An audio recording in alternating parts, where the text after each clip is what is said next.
Hello friends, I welcome you all to my YouTube channel CA Rahul Agarwal classes. Friends, आज की class में हम लोग जर्नल चैप्टर को रिवाइज करेंगे। ठीक है, बहुत सिंपल लॉजिक्स होते हैं जर्नल चैप्टर में। एक बार अगर आप लोगों ने समझ लिए तो आपको जर्नल एंट्री बनाने में कभी भी कोई प्रॉब्लम नहीं आएगी। ठीक है, चलिए चलते हैं अपना without wasting time. Please channel को सब्सक्राइब, वीडियो को लाइक और अपने फ्रेंड्स के साथ शेयर ज़रूर कर दीजिएगा। देखिए, जर्नल होता क्या है? Recording of transactions. आपने सीखा है ना कि accounting is the art of recording, classifying, summarising, interpreting and communicating the results thereof. तो accounting is the art of recording. Record करने का मतलब क्या होता है? जर्नल एंट्री पास करना। ठीक है, ट्रांजैक्शंस को रिकॉर्ड करना। अब इसका तरीका क्या होता है? देखिए, दो अप्रोच होती है, एक मॉडर्न अप्रोच, एक ट्रेडिशनल अप्रोच। ट्रेडिशनल अप्रोच में रियल, पर्सनल, नॉमिनल के हिसाब से हमें 3 गोल्डन रूल्स बताए जाते हैं। मैं आपको कहूंगा कि उससे ना चलकर बेटर है कि आप लोग इस वाले से चलो। ये है मॉडर्न अप्रोच, दोनों बुक्स में गिवन है, बट ये वाली अप्रोच ज्यादा बेटर है, इससे ज्यादा इजीली समझ में आता है। ठीक है, इसमें क्या बताया गया है? देखिए, अकाउंट्स हमारी 5 पार्ट में डिवाइडेड है: असेट, लाइबिलिटी, कैपिटल, रेवेन्यू और एक्सपेंसेस, है ना। उन 5 में असेट और एक्सपेंस की जब हम बात करें असेट और एक्सपेंस की, इनका रूल एक जैसा चलता है। क्या रूल है? अगर ये बढ़ेंगे फर्म में तो क्या होंगे? डेबिट। अगर ये कम होंगे तो क्या होंगे? क्रेडिट। ठीक है, अब किसी को अगर डेबिट क्रेडिट का भी लॉजिक नहीं पता ये सब क्या है, तो मैंने इससे पहले एक वीडियो बना रखी है जस्ट बिल्कुल बेसिक समझाने के लिए कि अकाउंट्स होती क्या है, डेबिट क्रेडिट क्यों लिखा जाता है। वहां पर मैंने सारा समझाया, तो आप पहले उसको जाकर देख लेना। ठीक है, वहां पर डेबिट क्रेडिट का मीनिंग वगैरह सब बता रखा है मैंने। बट फिलहाल अब रूल पर चलते हैं, वरना क्लास बहुत ज्यादा लंबी हो जाएगी अगर हम इसके बिल्कुल डिटेल में चले गए तो। कि डेबिट में डीआरई क्यों आता है, ये भी पूछ सकते हैं लोग, तो इसलिए इतना डिटेल में नहीं जाएंगे फिलहाल आज की क्लास में। असेट और एक्सपेंस अगर बढ़ेंगे तो डेबिट, कम होंगे तो क्या होते हैं? क्रेडिट। लाइबिलिटी, कैपिटल, रेवेन्यू का एक जैसा रूल चलता है। अगर फर्म में बढ़ेंगे तो क्रेडिट, और अगर फर्म में कम हो रही होंगे तो debit.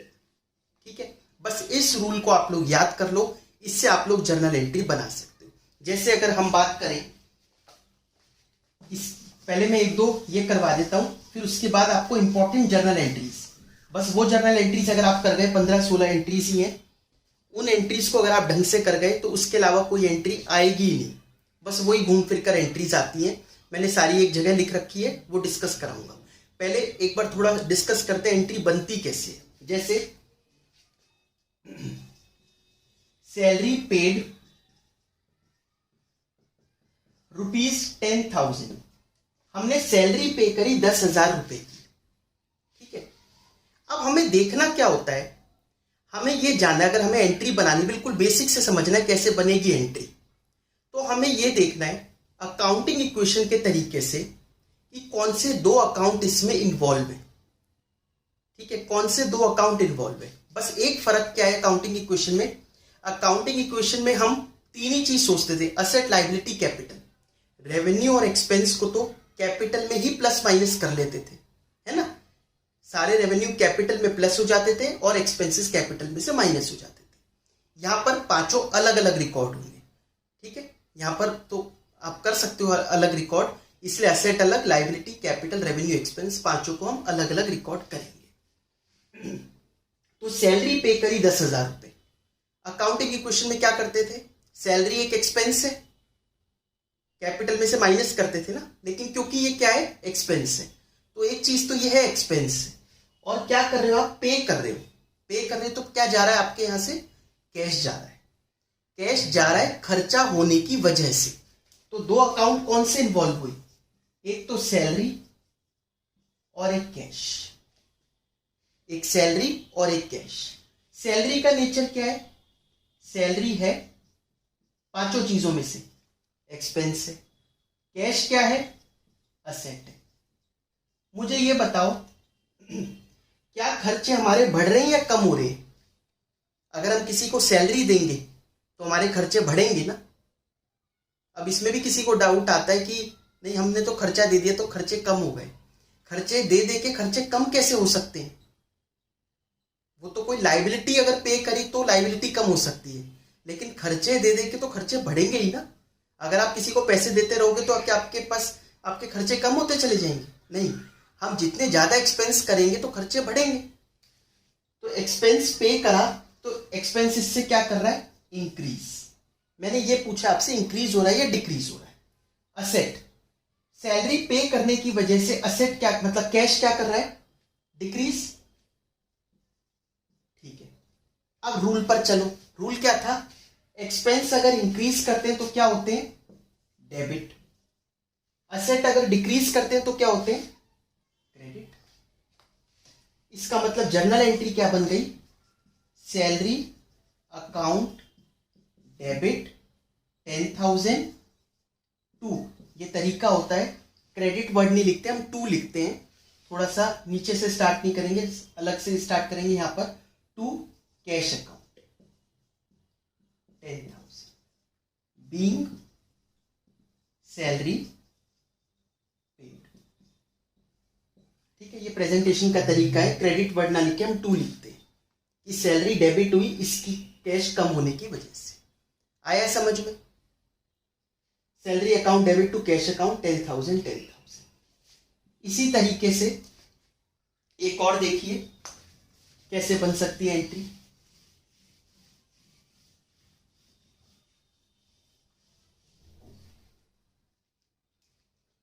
Sold goods to Mahesh ₹15,000। हमने महेश को गुड्स बेचे 15,000 रुपए के। ये आपको पता होगा कि अगर ये मेंशन ना हो क्वेश्चन में कि कैश की ट्रांजैक्शन है या क्रेडिट की, तो हम अपना एजम्पशन अप्लाई करते हैं। वो एजम्पशन क्या होती है कि अगर नाम दे रखा है तो क्रेडिट है, नाम नहीं दे रखा तो कैश है। इसमें नाम दे रखा है किसको बेच रहे, हाँ, तो ये क्रेडिट हो गई। तो हमने क्रेडिट पर बेचे 15,000 के गुड्स, किसको? महेश को। महेश हमारा क्या बन गया? डेटर। पैसा बाद में देगा तो वो हमारा डेटर बन गया। डेटर का नेचर क्या होता है? Is it asset, liability, capital, revenue और एक्सपेंस? असेट है ना। और हमने सेल करी तो सेल्स रिकॉर्ड होगी। अकाउंटिंग इक्वेशन और जर्नल में फर्क क्या है? दो फर्क है। एक फर्क तो मैंने आपको क्या बताया, रेवेन्यू और एक्सपेंस अलग रिकॉर्ड होते हैं, वहां की तरह कैपिटल में प्लस माइनस नहीं होते। दूसरा फर्क क्या है, जब परचेज करोगे या सेल करोगे तो यहां लिखना है, रिकॉर्ड करना है। वहां पर क्या करते थे हम, अगर परचेज करा तो स्टॉक में प्लस, सेल करा तो स्टॉक में से माइनस। अकाउंटिंग इक्वेशन में तो ये करते थे, है ना। लेकिन यहां ऐसा नहीं चलेगा, क्योंकि अगर आपसे कोई पूछ ले कि आपकी सेल्स कितनी है, आप तो वो भी नहीं बता सकते। अकाउंटिंग इक्वेशन चैप्टर से वो भी नहीं पता चलेगी, बस स्टॉक में ही प्लस माइनस कर लेते हैं हम, तो हमें सेल ही नहीं पता। तो सेल तो पता होनी चाहिए, और सेल पर तो गवर्नमेंट जैसे जीएसटी वगैरह भी लगाती है। तो सेल अलग से रिकॉर्ड होगी, परचेज अलग रिकॉर्ड होगा। Sold goods to Mahesh ₹15,000। तो कौन से दो अकाउंट इन्वॉल्व हुई? एक तो महेश हमारा डेटर बन गया, दूसरा क्या इन्वॉल्व हुआ? सेल्स। महेश का नेचर क्या है? महेश हमारा डेटर है, डेटर असेट होता है। सेल्स का नेचर क्या है? Sales is revenue. बताइए, ये ट्रांजैक्शन करने की वजह से महेश हमारा डेटर बढ़ा या कम हुआ?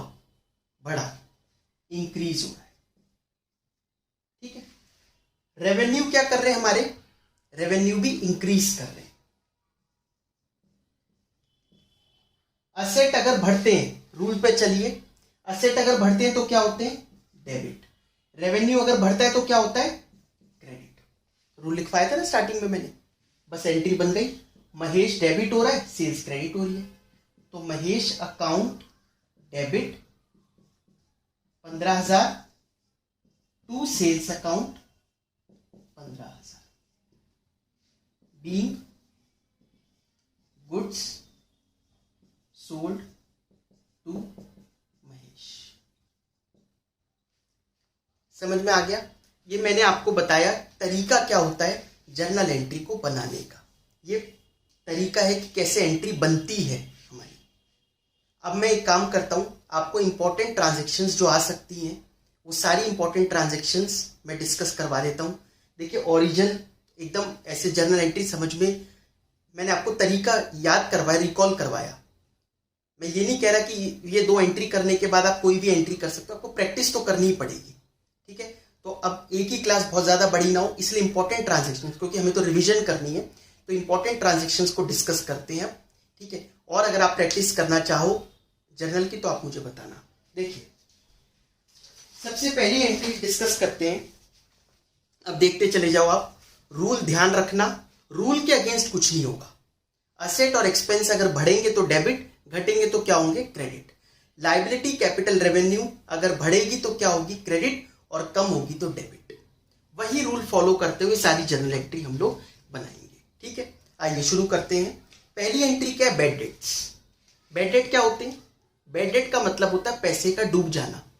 मतलब डेटर ने मना कर दिया पैसे देने के लिए कि मैं कैपेबल नहीं हूं, मैं पैसे नहीं दे पाऊंगा। इसमें 2 अलग अलग सिचुएशन हो सकती है। एक तो ये हो सकती है कि वो बिल्कुल ही मना कर दे कि मैं दे ही नहीं सकता, कुछ भी नहीं देगा वो पैसे। दूसरी सिचुएशन क्या होती है, कई बार वो थोड़ा पैसा हम उससे रिकवर कर पाएंगे, जैसे 60% मिल जाए, 70% मिल जाए। अब इसको बोलने का एक और तरीका होता है। 60% को ऐसे भी लिखा आ सकता है 60 पैसा इन अ रूपी, तो इट मीन 60%। ठीक है, आप कंफ्यूज मत होना ये क्या है 60 पैसा इन अ रूपी, मतलब 60% रिकवर हो रही। ठीक है, तो फुल्ली बैड डेट अगर हुए तो क्या एंट्री होगी, bad debt account debit to debtor account. Bad debts बढ़ रहे हैं हमारे, नुकसान बढ़ रहा है, एक्सपेंस बढ़ते हैं तो क्या होते हैं, डेबिट टू डेटर, डेटर खत्म हो रहे हैं। असेट कम होती है तो क्या होता है, क्रेडिट। पार्शली अगर पार्टली होते हैं बैड डेट, थोड़े पैसे मिलते हैं थोड़े डूबते हैं। ठीक है, तो जो मिले उसके लिए कैश अकाउंट डेबिट, वही बात, असेट बढ़ते हैं तो डेबिट होता है। जो डूबे expense account debit to debtor account, cash account debit, bad debts account debit to debtor account. समझ में आ गई बात। Next entry, bad debts recovered. हमने पहले इसको बैड डेट मान लिया था, हमने मान लिया था ये पैसा हमारा गया, डूब गया, लेकिन अब उस बंदे के दिन फिर गए और उसने चाहा, वो ईमानदार बंदा होगा, उसने चाहा नहीं यार उस किसी के पैसे नहीं मारने चाहिए, पैसे दे ही देता हूं। वो आ गया भूला भटका हमारे पास कि ये लो अपने पैसे। अब ऐसा हो सकता है, देखिए 2 सिचुएशन हो सकती है कि जैसे अगर उसे 10,000 लेने थे पहले के टाइम में जो हम डूबा हुआ मान चुके थे, या तो वो पूरे ही 10 ले आए, या थोड़े बहुत कुछ भी जो उसके हाथ में हो वो ले आए। देखिए वो कितने रुपए भी लाए, वो चाहे 1 रुपए लाए या पूरे 10,000 रुपए लाए, ये पूरे पैसे हमारे लिए अब इनकम है। इनकम क्यों है, क्योंकि हम तो इसको डूबा हुआ मान चुके थे, हमारी बुक्स में तो उस बंदे का नाम ही नहीं लिखा हुआ, उस डेटर को हमने हटा दिया। जैसे पहली एंट्री चेक कर लो आप, डेट टू डेटर करा ना, मतलब हमने तो मान लिया था ये पैसा गया, लेकिन फिर भी वो बंदा देने को आ गया, तो जो भी वो रुपए देगा ये सब हमारी इनकम है। अब ये मत सोचना कि 10,000 में वो सिर्फ अगर 4,000 ही लेके आया तो हमारे 6,000 रुपए का नुकसान हो गया। 2 बार नुकसान कैसे होगा एक ही चीज में। आप तो 10,000 का नुकसान पहले लिख चुके थे, अब आया है वो 6,000 रुपए देने, तो वो 6,000 रुपए आपकी क्या है, पूरी पूरी इनकम है। मतलब रेवेन्यू अगर बढ़ते हैं तो क्या होता है, क्रेडिट। तो cash account debit to bad debts recovered account.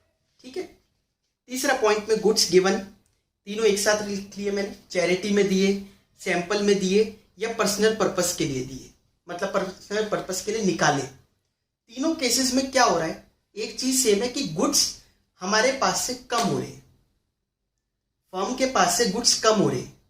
जो खरीद के लाए थे गुड्स, जिसमें परचेज अकाउंट पहले डेबिट हुआ था, अब वो खर्चा कम हो गया, वो एक्सपेंस हमारा कम हो गया, क्योंकि जो गुड्स खरीद के लाए, जैसे फॉर एग्जांपल मैं कहता हूं चैरिटी में दे दिए गुड्स, तो खर्चा किस चीज का हुआ, चैरिटी का, और चैरिटी बढ़ेगी मतलब एक्सपेंस बढ़ेगा तो डेबिट, तो चैरिटी अकाउंट तो डेबिट कर दो, टू कर दो परचेजेस। टू परचेजेस क्यों, क्योंकि जो आपने परचेज पहले डेबिट किया था कि मैंने इतने का सामान खरीदा, बट ये तो सच नहीं है, अब इतने का सामान बचा ही नहीं। अगर 10,000 का सामान खरीदा था, अब तो सिर्फ 9,000 का रह गया, 1000 का तो आपने चैरिटी में दे दिया, तो आपने अभी तक उसको खर्चों में लिख रखा था, परचेज में। परचेज की जगह वो किस में चला गया? चैरिटी में। आप ये कह सकते हो फॉर्म चेंज हो गई। पहले परचेज में लिखा था, खर्चा तो वो पहले भी लिखा ही था, अब भी खर्चा लिख रहे हैं, अब चैरिटी में लिख रहे हैं। तो charity account debit to purchase account. समझ में आ गई बात? Charity account debit to purchases account. Free sample, वही फ्री सैंपल दिए कि जिससे कि प्रमोशन के लिए, तो एडवर्टीजमेंट डेबिट टू परचेज। अगर पर्सनल पर्पस के लिए निकाले तो drawings to purchase. Bank interest, bank ने अलाउ किया या चार्ज किया, देखने वाली बात है। बैंक ने अगर अलाउ किया मतलब हमें इंटरेस्ट दिया बैंक ने। अब इंटरेस्ट देने के लिए वो फर्म में तो आएगा नहीं कि आपके ऑफिस आकर इंटरेस्ट पकड़ा के जाएगा, नहीं। इंटरेस्ट वो हमारे अकाउंट में बढ़ा देगा, जो भी हमारा अकाउंट खुला हुआ होगा बैंक में उसमें ही क्रेडिट कर देगा। ठीक है, तो बैंक अकाउंट बढ़ गया अपना। बैंक असेट होता है, बैंक अकाउंट असेट बढ़ते तो डेबिट होता है, तो bank account debit to interest account, revenue भी बढ़ रहे हैं। ठीक है, इसका उल्टा हो जाएगा अगर बैंक ने चार्ज किया इंटरेस्ट। अगर बैंक ने चार्ज किया तो interest account debit to bank account. ठीक है, डेप्रीसिएशन ऑन असेट्स, असेट्स पर जो डेप्रीसिएशन लगता है। डेप्रीसिएशन का मतलब क्या होता है? असेट की वैल्यू में गिरावट आना, है ना। असेट की वैल्यू में गिरावट आ गई तो ये भी नुकसान है। खर्चा, एक्सपेंस बढ़ता है तो क्या होता है? Debit. Depreciation account debit to किस चीज की वैल्यू गिर गई? असेट की। असेट कम होता है टू असेट अकाउंट। आया समझ में? तो depreciation account debit to asset account. Next है installation expenses on asset. Asset के ऊपर इंस्टॉलेशन के खर्चे हुए। देखिए, असेट खरीदते वक्त उससे रिलेटेड जितने भी खर्चे होते हैं एक्विजिशन के टाइम पर, वो सारे असेट में ही डेबिट होते हैं। यह बात आप बहुत इंपॉर्टेंट है, ध्यान रखना। जब भी हम कोई असेट खरीदते हैं, जैसे असेट खरीदी 1 लाख रुपए की, ठीक है, अब वो 1 लाख रुपए की जो मशीन खरीदी उसको आपको फिट करवाना पड़ेगा अपने यहाँ। ऐसे नहीं कि लाए और कहीं पे भी रख दिया और उसको चलाने लग गए। तो हो सकता है वो फिट करवाने के, वो आपको वहां पर अलग से फिट करवाना पड़ रहा है, तो वो फिटिंग कराने के अलग खर्चे लग गए 1000-2000 रुपए।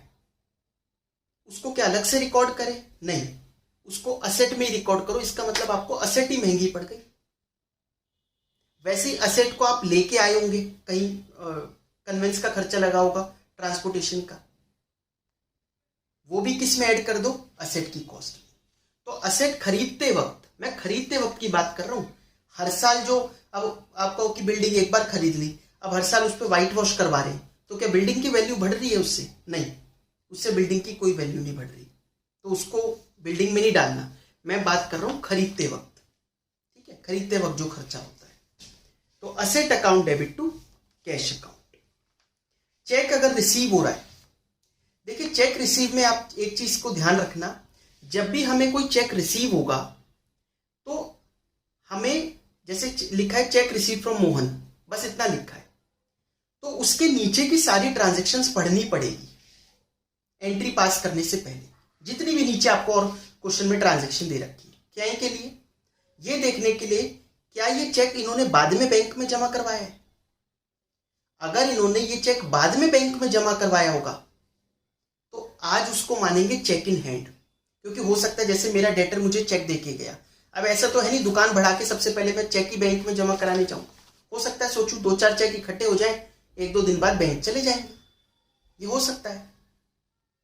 तो अगर बाद में लिखा है कि हम बाद में गए, तो पहले एंट्री जिस दिन मिला उस दिन करो cheque in hand account debit to debtor, और जब बैंक में जमा करवा के आए उस दिन एंट्री पास करो bank account debit to cheque in hand account. समझ में आया? लेकिन अगर नीचे कुछ नहीं लिखा और ट्रांजैक्शन कुछ दे ही नहीं रखी, इसका मतलब उन्होंने उसी दिन बैंक में जमा करवा दिया। ठीक है, तो एंट्री क्या बनेगी? Bank account debit to cheque in hand, bank account debit to debtor account. Cheque in hand का कहीं रोल ही नहीं आएगा क्योंकि हमने उसी दिन जमा करवा दिया। ठीक है, आउटस्टैंडिंग एक्सपेंसेस क्या होते हैं? आउटस्टैंडिंग एक्सपेंसेस वो खर्चे होते हैं जो ड्यू हो गए बट हमने पे नहीं करे। ड्यू बट नॉट पेड, तो वो खर्चे हमारी क्या बन गई, लाइबिलिटी। समझ में आ गया, उसने किसकी फॉर्म ले ली, लाइबिलिटी की, क्योंकि हम उसको पे नहीं कर पाए टाइमली। लेकिन हमारी अकाउंट्स जो होती है वो अक्रूवल बेसिस पर चलती है। अक्रूवल बेसिस क्या कहता है कि एंट्री जब हो रही है उसको तब रिकॉर्ड करना है जिस पीरियड से वो पर्टेन करती है, ना कि तब जब आप उसको एक्चुअल में पे कर रहे हो। साल में 12 महीने तो 12 के 12 महीने की सैलरी रिकॉर्ड होगी, चाहे आपने पे करी या नहीं करी। या तो आप मना ही कर दो, नहीं दोगे, आपके पास अभी पैसा नहीं, आपने कहा अगले महीने ले लेना, अगले साल ले लेना, एक आखिरी महीने की सैलरी बच गई थी, तो भी आपको खर्चों में उसको रिकॉर्ड करना पड़ेगा। अक्रूवल बेसिस ऑफ अकाउंटिंग ये चीज कहती है, आपने पढ़ा होगा ये सब चीजें पहले, ठीक है, तो ज्यादा उसमें नहीं जाएंगे, नहीं तो एंट्री क्या होगी, एक्सपेंस अकाउंट डेबिट, खर्चे डेबिट हो रहे हैं, to outstanding expense account. Accrued income, accrued income भी इस जैसे ही है। अक्रूड इनकम का मतलब होता है वो इनकम जो हमने अर्न कर ली, रिसीव होना बाकी है। अर्न तो कर ही ली ना, मतलब जैसे आपने किराए पर अगर किसी को जगह दे रखी है, उसने पूरा महीना उसको यूज कर लिया, तो आपकी अर्निंग हो गई, अब आप हकदार हो गए पैसा लेने के, तो इनकम रिकॉर्ड कर लो। क्या एंट्री पास करेंगे, accrued income. Accrued income asset होती है, accrued income account debit to, ठीक है, इनकम अकाउंट। अब नेक्स्ट देखिए इसमें प्रीपेड एक्सपेंसेस। प्रीपेड एक्सपेंस का नेचर अगर हम पूछें तो प्रीपेड एक्सपेंस का नेचर होता है असेट का, ठीक है। प्रीपेड एक्सपेंस एक असेट होता है। 3 अलग अलग केसेस हैं, प्लीज तीनों की लैंग्वेज ध्यान से पढ़ लेना, ये आपको दिखाई दे रहा होगा। जैसे पहला है प्रीपेड एक्सपेंस पे करे 8,000 रुपए के, तो पे करे, पैसा गया तो टू कैश तो हो गई, कैश कम हो रहा है, एसेट कम हो रही है, और प्रीपेड एक्सपेंस बढ़ गया हमारा, ठीक है। प्रीपेड एक्सपेंस का नेचर मैंने आपको क्या बताया, असेट। हम खर्चा जल्दी पे कर रहे हैं, जब उसका टाइम भी नहीं आया, इसका मतलब हमें कोई फायदा नजर आ रहा है उसमें। जैसे हम अगर रेंट अगले साल का अभी से पे कर दें, तो हम सामने वाले को बाउंड करना चाह रहे हैं। एक तो वो जगह आपको ही देगा ना, वो किराया बढ़ा सकता, क्योंकि उसने तो पुराना खर्चा एक्सेप्ट, वो रेंट को एक्सेप्ट ही कर लिया, तो हम सामने वाले को बाउंड कर रहे हैं। प्रीपेड एक्सपेंस हमेशा असेट होता है, ठीक है। और बाय चांस कोई दिक्कत हो जाए तो पैसा वापिस आ जाएगा।